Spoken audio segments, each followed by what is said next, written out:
Naitwa Mhandisi Dastan Vincent Singano, meneja wa TANROADS Singida. Nichukue nafasi hii kwanza kuishukuru serikali ya Jamhuri ya Muungano wa Tanzania chini ya uongozi wa Dr. Samia Suluhu Hassan kwa makusudi kuamua kuleta maonyesho sherehe za Mei Mosi hapa mkoani Singida.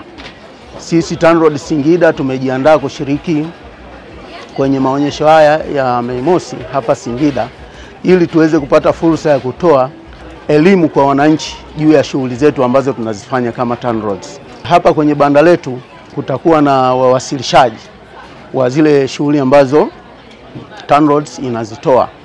Kutakuwa na watu wa maabara, kutakuwa na watu wa mizani, watatoa elimu juu ya matumizi bora ya barabara kwa kutumia mizani zetu.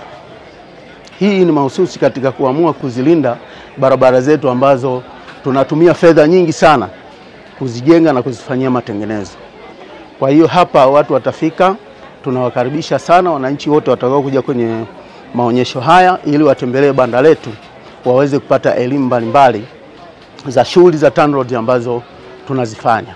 Banda la maonyesho la TANROADS linapatikana kwenye viwanja vya maonyesho ya Mei Mosi mkoani Singida kwenye uwanja unaoitwa Mandewa.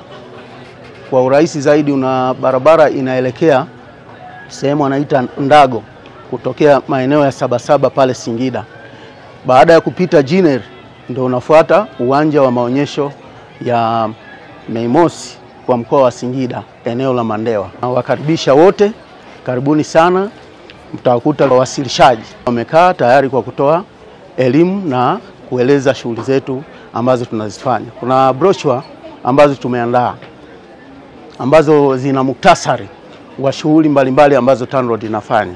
Kwa hiyo ukitembelea banda letu hapa unaweza ukajichukulia brochure ukawa unajikumbusha hata ukiwa nyumbani. Nawakaribisha wote, asante sana.